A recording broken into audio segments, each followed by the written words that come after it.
काटे गए हैं, तो उसके बारे में समय दिया है तो हम धन्यवाद करना चाहेंगे। कम से कम कुछ संज्ञान में ले रही सुप्रीम कोर्ट, और इस पे कार्रवाई होनी चाहिए, अच्छी कार्रवाई होनी चाहिए। जिस तरीके से संविधान पे हमला हुआ था उस पर क्या कहना चाहिए?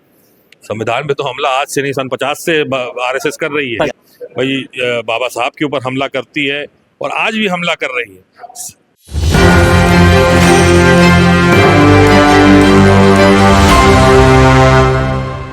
नमस्कार, मैं राहुल कुमार, आप देख रहे हैं न्यूज़ 24। इस वक्त हमारे साथ मौजूद हैं संसद दुनिया। सर, जिस तरीके से एसआईआर के खिलाफ बड़े आंदोलन आप लोगों ने किए थे बिहार में, उस पर क्या कहना चाहिए?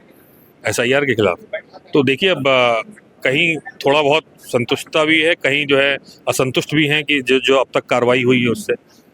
तो हमारा ये कहना था कि किसी भी वोटर का, किसी भी नागरिक का अधिकार उससे ना छीना जाए। संविधान ने हमें अधिकार दिया है, उस अधिकार को, और ये मूल अधिकार है, एकदम बेसिक है, इसके बिना लोकतंत्र हमारा नहीं है। जो हमारा प्रतिनिधित्व सिस्टम है, रिप्रेजेंटेटिव सिस्टम और डेमोक्रेसी है, वो इसके बिना है ही नहीं। तो अगर उसी में अगर धांधली होगी तो फिर कहाँ हम बर्दाश्त कर पाएंगे। तो हमने सुप्रीम कोर्ट 9 तारीख तक आदेश दिया चुनाव आयोग को, फिर से 3.5 लाख जो वोटर लिस्ट काटेगा उन पर। हाँ, 3,79,000 जो ड्राफ्ट लिस्ट से जो काटे गए हैं, तो उसके बारे में समय दिया है तो हम धन्यवाद करना चाहेंगे। कम से कम कुछ संज्ञान में ले रही सुप्रीम कोर्ट, और इस पे कार्रवाई होनी चाहिए, अच्छी कार्रवाई होनी चाहिए। जिस तरीके से संविधान पे हमला हुआ था उस पर क्या कहना चाहिए? संविधान पे तो हमला आज से नहीं, सन 50 से आरएसएस कर रही है भाई। बाबा साहब के ऊपर हमला करती है और आज भी हमला कर रही है।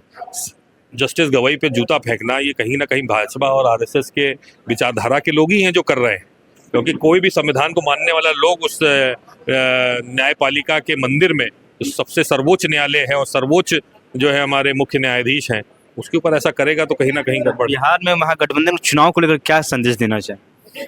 संदेश ये है कि ये लड़ाई लॉ एंड ऑर्डर के लिए लड़ी जाएगी, युवाओं के रोजगार के लिए लड़ी जाएगी, शिक्षा के लिए लड़ी जाएगी, स्वास्थ्य के लिए लड़ी जाएगी, और संविधान के लिए सर्वप्रथम लड़ी जाएगी, और पूरा इंडिया गठबंधन इस लड़ाई में साथ रहेगा। सीटों को लेकर सर बहुत घमासान मचा हुआ है।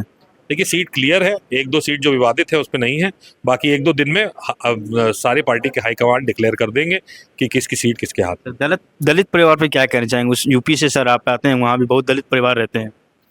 अब दलित परिवार के लिए लड़ाई तो लड़ी रहे हैं हम लोग, आज से नहीं, हजारों साल से लड़ाई लड़ी जा रही है, और विशेषकर बाबा साहब के संविधान बनने के बाद जो वंचित वर्ग है उसकी लड़ाई को और दम मिला है, ताकत मिली है, तो उसी ताकत का प्रयोग करके हम लोग लड़ाई लड़ेंगे। सर, जो 20 साल का आप लोग ये डेली प्रोग्राम चला रहे हैं, 20 साल, अब 20 सवाल पर ये क्या कहना चाहेंगे?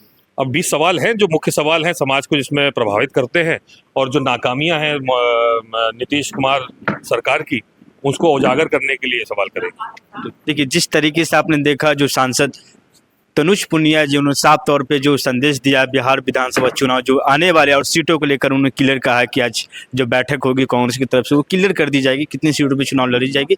इसी तरह तमाम वीडियो के साथ बने रहे, देखते रहे न्यूज़ 24। धन्यवाद।